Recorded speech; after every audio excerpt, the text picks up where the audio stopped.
The first is that we are, in a sense, in a spiritual emergency. And I think that many of the speakers have referred to this, and I characterize this as a loss of the center, a loss of our roots, a loss of relationship to the ground, and loss of culture, as Betty was saying this morning, and was also diagnosed by Peter Kingsley in his recent book on Jung, Catafalque, which I reviewed in the last issue. It's a quite extraordinary book, and is compulsory reading, I think, for anybody who really wants to understand the deep currents of what's going on. And he's saying that really humanity, Western civilization, is already dead, and it's going to be very difficult to resurrect it, and dead from the inside is what he's really saying. So we live in this spiritual vacuum, but I think we've had some indications over the weekend about how we can reconnect, how we can connect and reconnect. And we've had images of connectivity in many of the presentations, and we feel, I think we feel this sense of connection and connectivity just by being here together in this room, and realizing that we're all trying to do our best to expand science and to have an adequate adequate science of consciousness. Now, what is it we need? I went to a museum about 10 days ago for a man called Déodat Rocher, and he lived from 1877 to 1978, and he was responsible for a revival of the study of Catharism. And what he was interested in was what in French would be called la vie de l'esprit, the inner life where you are free inwardly. And he contrasted that with the outer regulations, the spirit and the letter, the spirit and the law, the political aspects of religion. And Jung said the same thing in The Undiscovered Self. He said the aware individual is the source of meaning and renewal within our culture. And in that sense, he had a correspondence with the great Simon Weil, W-E-I-L, who was 1909 to 1943, and one of the most brilliant philosophers and deep philosophers of the 20th century. If you don't know her work, then I do recommend that you acquaint yourself with it. And they had a correspondence, and in this correspondence, she said that Western thinking, and that includes science and philosophy, provides us with une nourriture spirituelle insuffisante, an insufficient spiritual nourishment. And so we need to draw that nourishment from within ourselves. And in the sense of symbolism, and the Cathars talked about this, the wisdom is bread. Wisdom is bread. And what the Cathars said in the Lord's Prayer, they said, give us this day our supersubstantial bread. Feed us with wisdom. And then secondly, and Swedenborg explains this, love is wine. So you have the bread and the wine, wisdom and love. And that's what we're nourished by. We're nourished by wisdom and understanding, and we're nourished by love.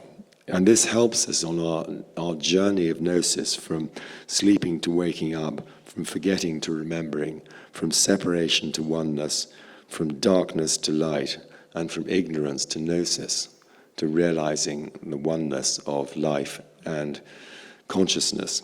And in that sense, and this comes back to another theme of the conference, our filters are removed when we achieve gnosis and insight into the ground of consciousness, which a number of speakers, including Ken Wilber, talked about. And it's a pity you haven't got this. You'll just have to imagine.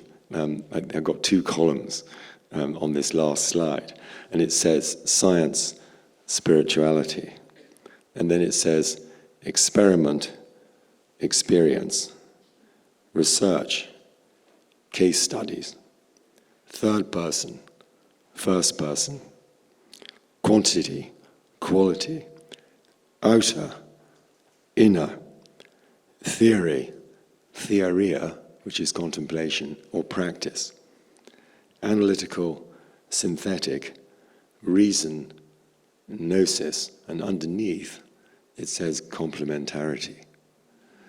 And so what I think the takeaway message for the theme of the conference is that we in the network and the Galileo Commission, where we fully support the science as far as it goes, and the science of consciousness from the outside, neurocorrelates consciousness as far as it goes, but it doesn't go far enough. And that's where we come in the Galileo Commission, the Scientific and Medical Network, the Beyond the Brain conferences, inviting people to look through the telescope at the kind of evidence we've been considering this weekend. And I'd like to thank you all for coming, and I'm going to ask Ollie just to thank the speakers and thank everybody else who's been involved in this, because you've heard enough of my croaking. Thank you.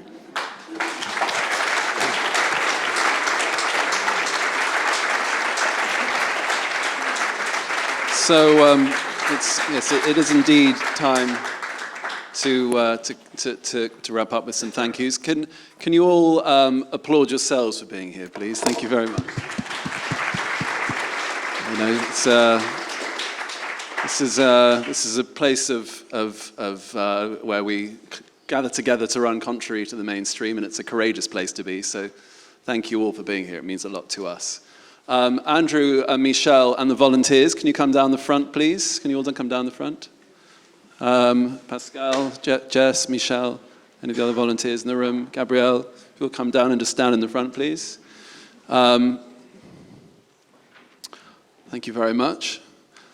Firstly, can we have a round of applause for Andrew Paulson, please, who's just put in...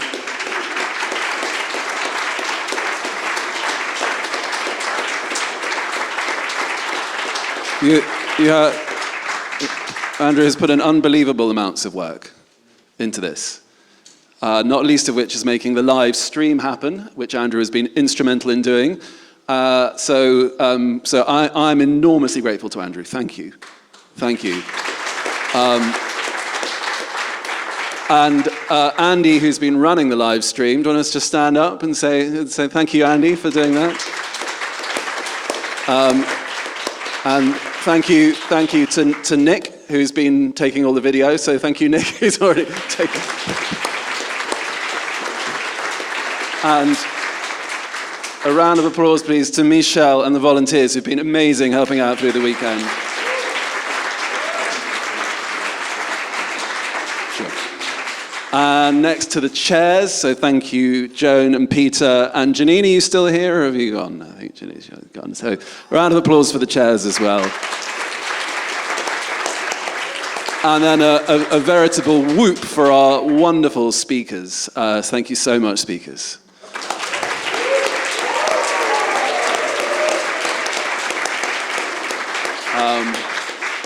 And of course to David, the engine of so much of the event work at the Scientific and Medical Network.